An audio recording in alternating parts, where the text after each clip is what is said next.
I'm the Headless Headhunter. I'm a corporate recruiter here to review your resumes to get you ahead of your job search. The resume we have up front is for a software engineer who has been looking for a job since November of last year. And I already know what's wrong with it. They've committed the cardinal sin of not picking a tech stack. So when you're looking for a software engineer full-time job, this does not apply to interns. These are basically the only ones that exist. Now, there's probably Ruby on Rails and maybe like Cobalt as well, but those are very uncommon. So it's either full stack, front end, back end C, back end Java, or back end Python. Each of those is going to have different keywords. So my goal with this, which I did a meter yeet of it and I could not find of it, is to find if you are which one of those. And spoiler alert, they did not do that. So what you want to do is pick a stack. If you are a new grad software engineer, I cannot impart on you how important this is. I'm not telling you that this is the only stacks that exist ever. I'm just saying this is how people hire software engineers, all right? I'm not saying if they should do something differently, but you need these. You need to pick one. And as an example, you can watch almost every video. They all have different keywords. So I could not find what you are. And I'm not saying you need to specialize the rest of your career to do this right after, but your resume is focused on a particular stack. So you can have 3 resumes, one for like a full stack, one for front end, one for Python, right? That's fine. So first I'm going to go and tear into the formatting. And this person, again, I'm not the only one with this. This is how it works because they've been applying since November. So first off, the formatting is off. What you need is to use this formatting. All right. I want your first and last name here, phone number there, which you kind of did. That's fine. And then stop with this blue. All right. No blue. The entire resume should be black and white with the exception of your contact information can be hyperlinked in blue. Otherwise, no blue. This should fit into 2 lines. And I don't care about the coursework. This, completely irrelevant. Skill sections don't matter. I hate how everybody it says like, you need a skills. You don't need a skill section. A skill section is a failure state of a resume. Your resume should show these in the bullet points. If it doesn't, it's already failed. Now here, again, nothing here should be bolded, and let's go to the actual ones. Built a multi-agent pipeline using LLMs and Create Agent. Cool. I need to know, your very first bullet point, what the tech stack of that is. If, as an example, it is Python. I'm just going to get the Python ones up. So in the US, this would be what I would be looking for if this was Python, which again, I don't know. You did not tell me this. So Docker, Kubernetes, Django, Cloud, and its words, AWS, GCP or Azure, RESTful APIs, Agile, Git, CI/CD, and a bonus would be full stack. But this tells me nothing. The only things it tells me, and this is okay, is that you have LLMs, which is a bonus because it's hot right now. And it has SQL, which is good. But then no one's going to get all the way down here to find. And this is where I almost exactly ran out of time on my meter yeet, is this. So Python, Django, and HTML, CSS is great. The problem is I don't care about HTML and CSS unless it's full stack. And if it's full stack, I'm missing the JavaScript. If it's not full stack, I don't care as much. Again, it's a bonus. But I should see Python, Django, SQL, and then maybe Docker as well, and then Cloud or RESTful APIs first instead of the full stack. But then that's all I find. And then I see a lot of Excel. And I harp a lot about Excel needing to be in your resume. Software engineers are one of the exceptions. It doesn't really matter if you're a software engineer to put Excel. So, yeah. And then this, so with Skibbity Learn down here, this reads like a combo of a full stack and a back-end Python. And that is why you're getting rejected. Stick entirely to this if you're going for Python backend, and if you are going to do full stack, let me get it for you real quick. These are the keywords. So this is the full stack one. The bottom one is full stack. The top one is Python. Pick one of those because this is why you're failing. And I'm not trying to be mean. I'm not trying to pick on you, but this is the exact reason a lot of entry-level software engineers can't get a job. This is the reason you all can't get a job. Besides the job market, I want to be clear. Job market does suck. There's no disagreement on that one, but there are reasons other entry-level candidates are getting interviews and you are not. And this is why, is they picked a stack. So you have listed everything, and if you have everything, you have nothing. So that is all I can do for this because I don't know what you are. And fix the formatting, pick a stack, resubmit, you're going to get more interviews. That's just how it works. So please like, comment, and subscribe. It helps me out. Hit the bell. And if you need more help, stop by my Twitch chat every Monday, Wednesday, Friday at 11 a.m. to 2 p.m. PST. That's where I get these keywords for people. That's where I find new ones, and I give more help than I can in this video because that's the kind of the format. So let's go to the next resume. This is a resume of a human resource, any of these. So we're just going to stick with generalist because a supervisor would have some slight differences. People partner is probably still a generalist as well, but we're just going to keep this strictly to human resources generalist. So maybe this is not going to be a great resume for a people partner, but we're going to make it into one that's going to be great for a HR generalist. Although I'm imagining this resume is absolutely awful. I say that because this person has been searching for 2 years, and they have put out at least 200 applications between Indeed, LinkedIn, and company sites, built-in SHRMs, and many more, and they can't even get a screening, let alone an interview. So I will say, if you have 2,000 and no interviews, something is critically wrong on a basic level. I would check your contact information. That even a terrible resume should still get you an interview just by luck alone, every 1 in like 500. So we're going to fix this resume, and I know this is a resume that we can fix because I actually got a HR person a job that was on my channel a bit ago. So they may be starting by the time this video comes out or the week after.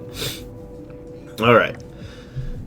So, what we're going to be looking for in an HR generalist is HRIS platforms, Microsoft Office, such as MS, Excel, Word, PowerPoint, number of employees of your past companies have had, just like a ballpark. They want to know about how many people you've worked with, and HR best practices in employment law, employee relations, staffing, and payroll, along with talent acquisition, industry, ATS. This is a minor subsection. I feel like a lot of HR people sort of harp on the TA aspect when it is a very small part of your job, and in a bigger company may not even be a part of your job.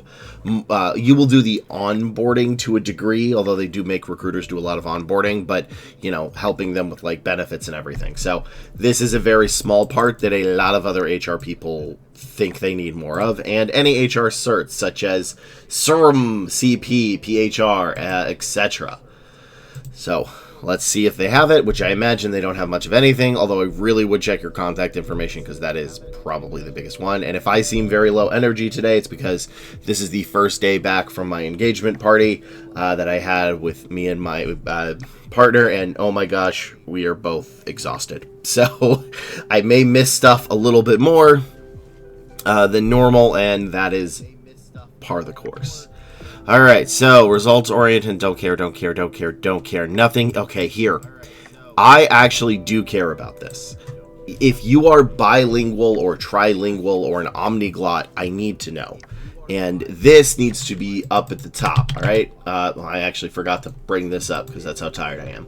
So, this is the formatting you should use.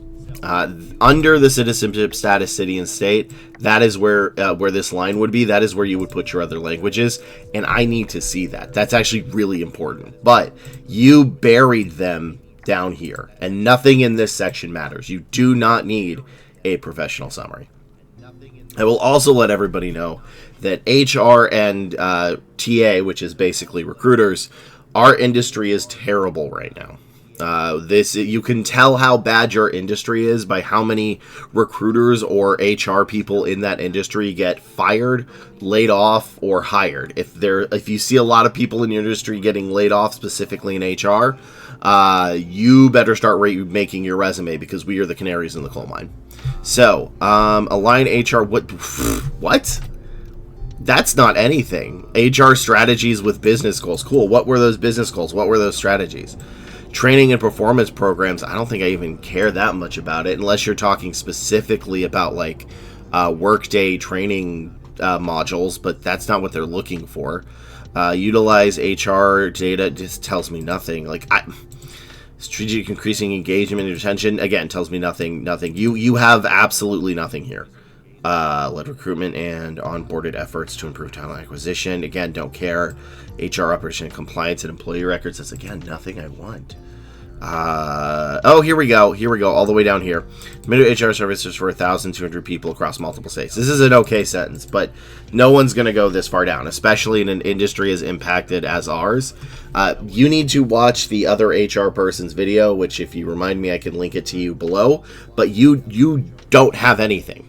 You might as well have sent them a blank piece of paper.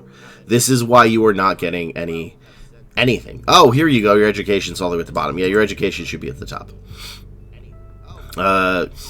Yeah, and these are not even the right skills. So there's nothing here. This is essentially a blank sheet of paper. And I don't know how to give you more tips than that because there's absolutely nothing here. This is the stuff we want. And if you want to see a successful resume of HR, again, look at the previous video. Just remind me, I will link it below. That is the kind of stuff that we need. There's nothing here. If someone came up to you, right, and you were doing hiring and just said they were hiring for a cashier position, right, and they said, I aligned cashier goals with customer plans. Cool, that means nothing. You have told me absolutely nothing here. I need to know what HRIS platforms you used. Did you use Microsoft Office? How many number of employees of your past companies have? You have it down here, but again, you don't have it up here or here. HR best practice employment law. Where did you do anything with employment law? I don't see it. What about relations, staffing, and payroll? I don't see it. I think we had one thing that said staffing, but you did not tell me how. If you do not tell me how you did it and the reason or results you did it, it doesn't count. That is why you cannot have a skills section.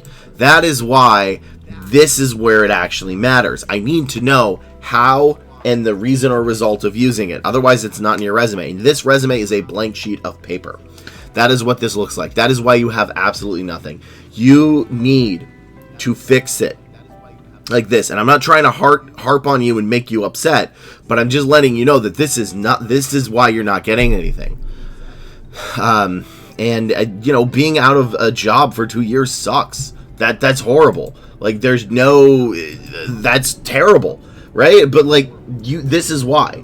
You don't have these keywords. And in addition, when you do have them, you don't tell me how you use them and the reason or result of them. I want to know directed HR processes such as employment law X, Y, and Z to ensure employment, qualification and ensured best, employment law was followed by implementing X, Y, and Z and keeping everybody Z, D, and potatoes. All right. I need to know, hired X amount of people from staffing using Workday, Taleo, Potato, whatever.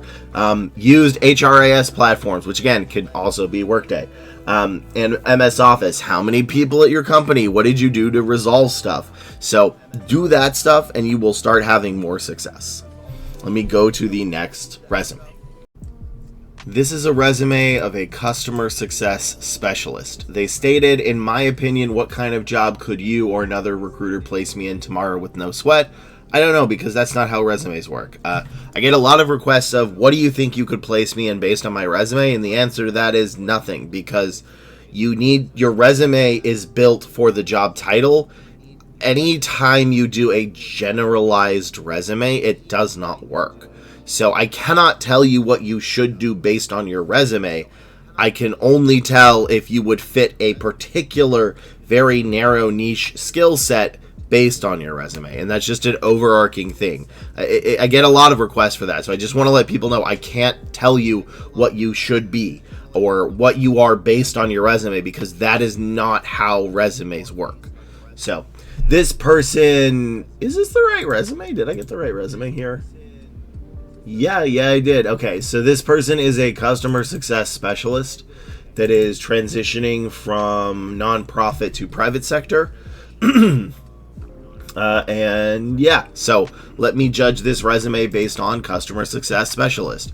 So what I'd be looking for is articulate complex ideas and concepts. Basically, can you describe it to somebody that has no idea what you do or are? Customer success, they want to see that. Cross-functional, multitask projects specifically. The industry, this part I could not fit everything down. Again, different industries are going to have slightly different things that they want. So, for example, maybe they want a little bit more about AI, or a little bit more about hotel booking, or a little bit more about farming equipment and customers. So this is going to be industry specific. Then I want to see Microsoft Office, Excel, Word, and PowerPoint. Then I want to see some B2B, SAS, or SaaS, or CRM. And most important, even though I listed it last, because these are not usually in order of most important, is how you solve problems. I need to know how you solve stuff. This is the most important part. You cannot just say, solved customers' bunion problem. You have to tell me how you fix their bunions. So, strategic partnership, okay, nothing here matters. Again, summaries do not matter. You should not have it. Nothing here matters. So, manage 2 government-funded programs overseeing recruitment implementation. Okay, 12 countries, program revenues, 20 global. I don't understand this. So this doesn't read like a customer success. This is like a... Are you trying to be a program manager or a project manager? Because I don't know. The PMP is huge for that, I will say. They really do like project management, PMP. But do I have those keywords saved? Let me check. Yeah, I have project manager, but... Yeah, I don't think this would meet for a project manager either. So this definitely does not work for a customer success specialist, because I don't see anything here that I would care about for customer success specialist. So maybe you meant to write program manager instead. So instead of project. So let me get those keywords up. That is okay. So this is what I'm going to be looking for. If we were looking for a program manager specifically, maybe this is what you actually want, because you had absolutely nothing I cared about for a customer success specialist. So maybe this is a program manager resume. So let me review it again. So PMP is a bonus. This stuff doesn't matter. You can delete it.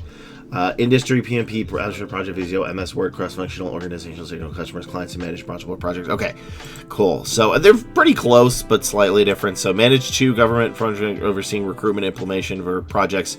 This is actually a solid one. I really like this. Do we have your ratio? We do not. Yeah, but that's actually a solid program manager first sentence. It should still be in a bullet point like this. So still make it in a bullet point. But it's a solid first sentence because it tells me a little bit about what you did and how you did it and the overall budget and amount of people. So served at the licensing department program. Okay, so here's confusing. You said you managed 8 million. Here you managed 3 million. Was this the same? Was it multiple projects? I'm going to need these to be combined or simplified. Design and launch onboarding system, drove 100% partner adoption. This means nothing. There's too many percentages. Led cross-functional rollout of new initiatives. Good. Proposal, special funding for team capacity, AI research. See, this one's okay because it shows how you accomplished it. But I'm still missing a lot of stuff. Yeah, I don't care about this one, or conference meetings, stakeholder events. So I need to know a little bit more about the stakeholders and what you did with it. I need to know about your projects because your projects are very confusing. Because here, I'm sure these are different, but why would you state 3 million and then 8 million? I need to know a summary of what you did, and that should be your first bullet point. The cross-functional is fine. This is special, winning a proposal because they like people to do that stuff. But I'm still missing how you handled the customers. I'm missing how you used MS Office, any of those. I don't know your industry. I don't see. Here's the problem. I don't know if this is education or if this is like a training document. I have no idea what your industry is. I haven't seen Project or Visio or Microsoft 365, and I don't know the scope of your project. I know the budget, which is good, but I don't know the scope. So again, I assume this is a program manager and not a customer success resume, and I don't have enough information, and you have too many percentages. I talk a lot about how I don't like percentages, and I want to be very clear here. I don't like them for two specific reasons. One, they are incomprehensible to somebody not in the industry. Like, what does 100% adoption and clarification requests? It's not that I can't understand a bit about what that is, but I don't know why that's important. I don't know that 25% is important. 25% could be garbage.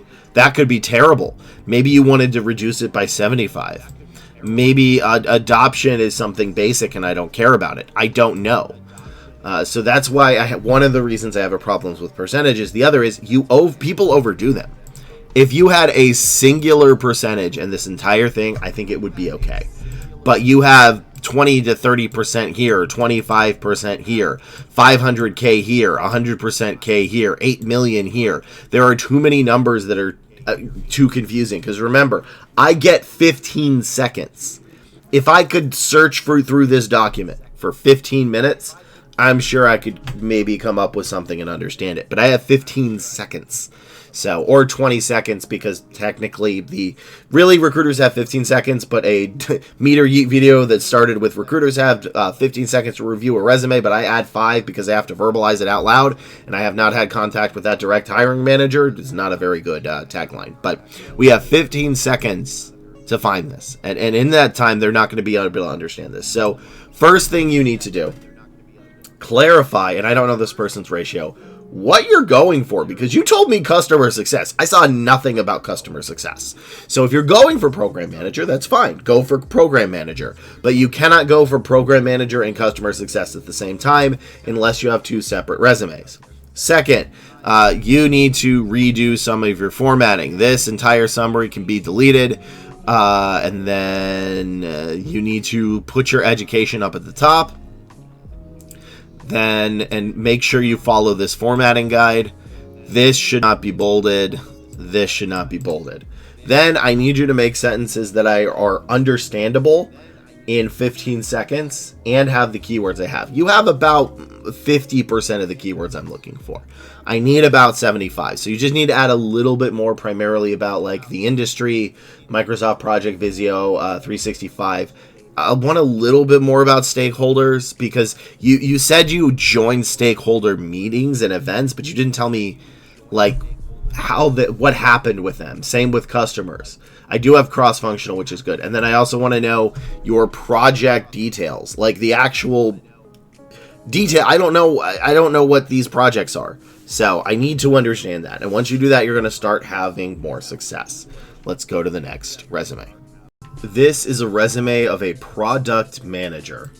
They have been looking for jobs since about 6+ months ago and have not been able to get any interviews, which again, not good. Even a terrible resume should be getting you an interview like one every 400 or 500, which is not ideal, but you know, they should still be. So first, double check your contact information.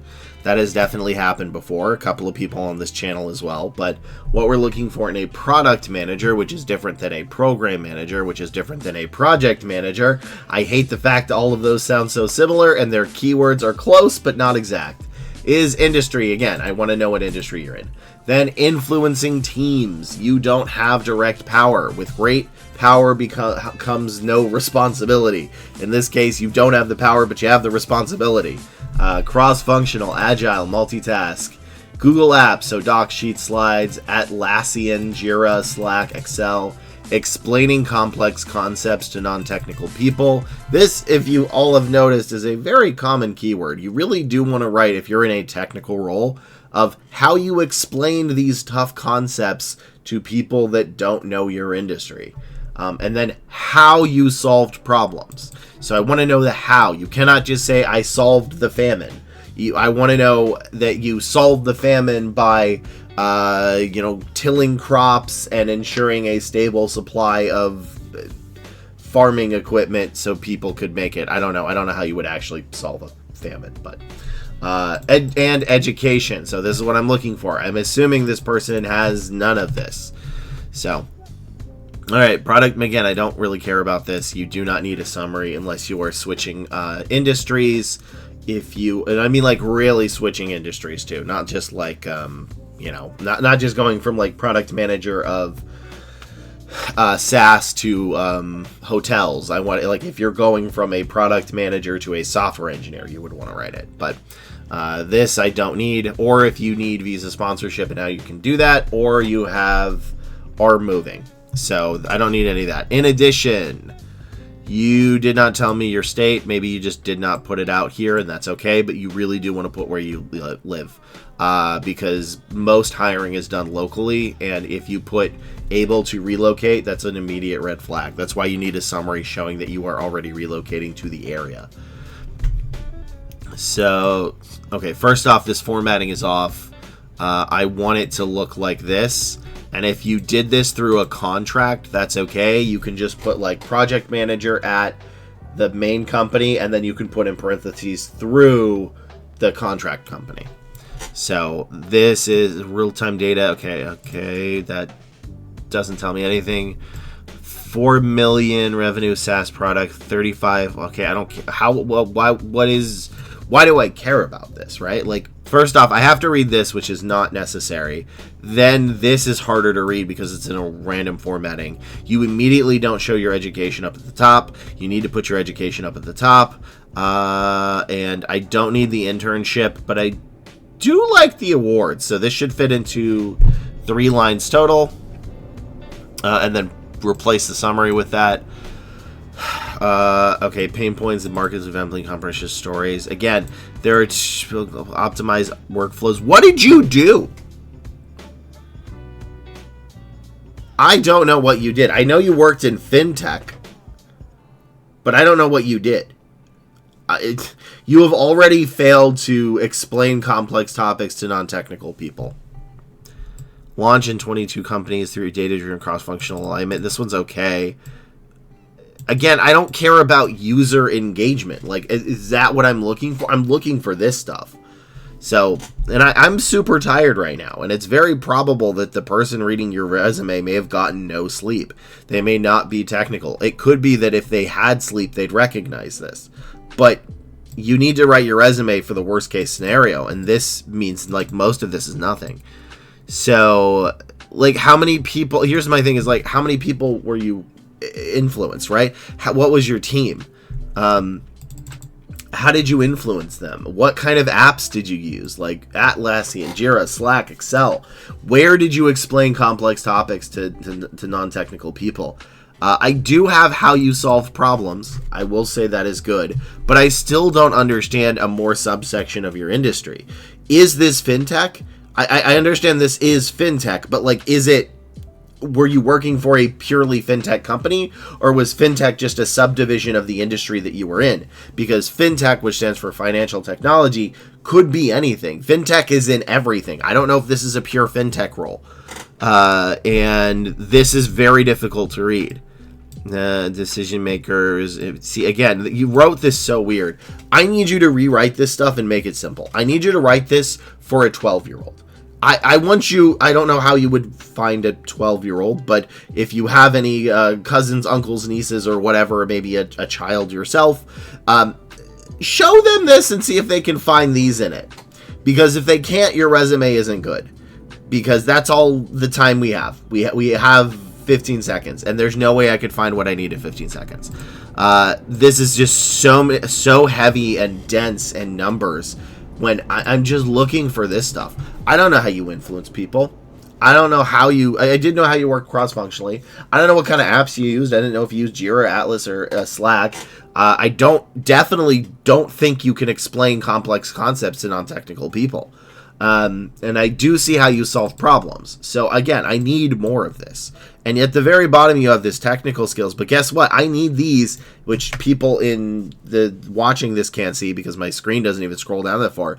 These things need to be in the actual bullet points. If they're not in the bullet points, they don't count. Skill sections do not count.